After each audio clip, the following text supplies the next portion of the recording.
Dell surprises us with a laptop that has not only 7 hours of battery life, but has a GTX 960M and a price point under $800.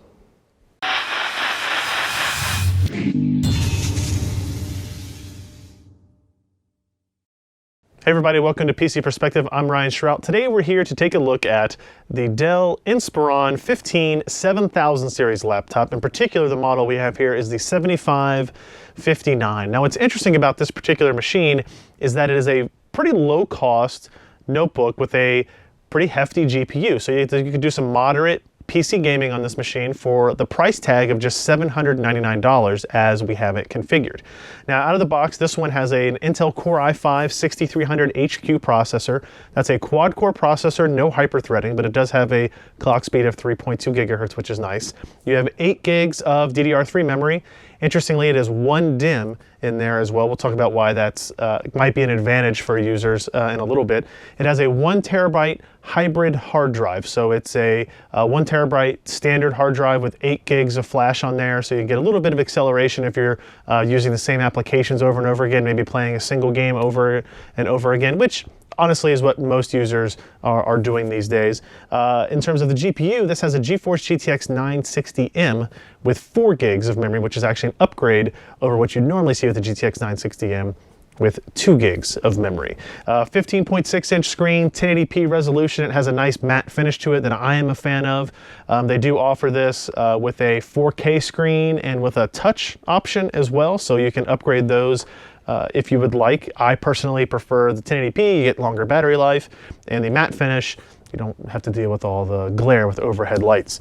It's got 3 USB 3.0 ports. It has an HDMI 1.4a output. You have a gigabit Ethernet jack on it as well, so if you want to use wired internet instead of wireless, the wireless on this is 802.11ac 1x1, although it does have Bluetooth 4.0 as well. SD card slot, and a 74 watt hour battery, which is actually huge when you think about it. This isn't one of those kind of gaming laptops where they spend all the space on cooling and fans. They actually put a pretty hefty, sizable battery in there that results in battery life, as we tested it, upwards of 6.5 to 7 hours when actually doing web browsing.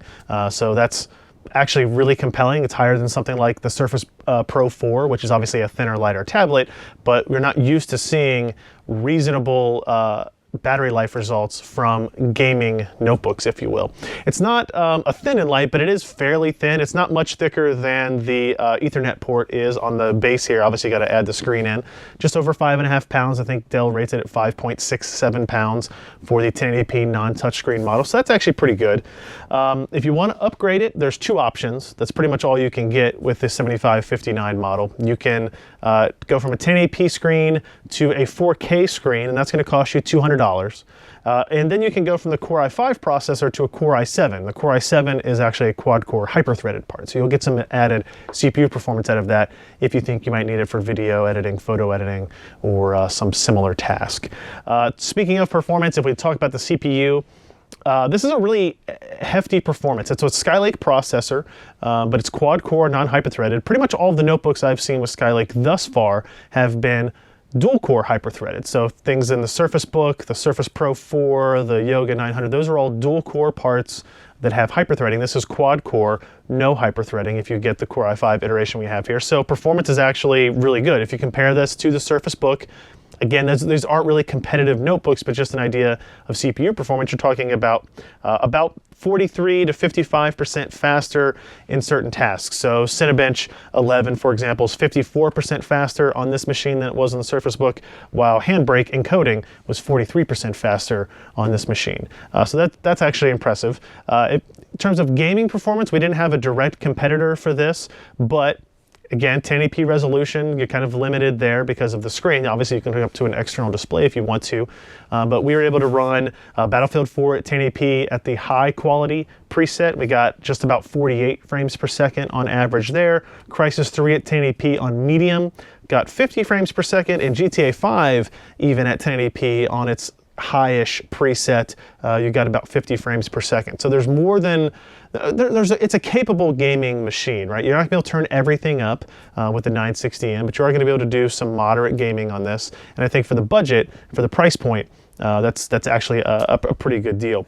Like we mentioned, battery life on this is good as well. So not only can you do some gaming on it, but if you're a student, you want to take this to class with you, you don't have to worry about bringing your AC adapter to plug in while you're taking notes, right? That was actually kind of the most surprising and impressive thing for me about this particular machine. So this is available today. It's shipping now. Starts at $799, goes up to $1099 if you upgrade to 4K and to the higher end processor. But this to me is kind of like that perfect configuration. If you want to upgrade it yourself, you can even do that. If you flip it over on the back, there's only one screw that really, to remove the whole back plate. You get access to an additional DDR3 DIMM slot. So if you want to upgrade from 8 to 16 gigs of memory, you can do that on your own. There's even an open M.2 slot on there as well. Supports 2280 form factors, and it does work with PCIe and mSATA drives, right? So you've got the capability to upgrade if you want. If you want to do, put a 256 gig or 512 gig SSD in here, M.2, you can do that, and then use the hybrid drive just kind of as storage. That's kind of a nice flexible option from Dell. And then if you want to, you can access that hard drive, and you can even access the wireless card if you want to change those out or do something that way. So it's nice to see a semi-upgradable, semi-gaming, semi-useful for productivity notebook that is decent to look at. You've got a nice matte finish to everything. The keyboard and the trackpad are okay. They're not fantastic, but they're pretty good.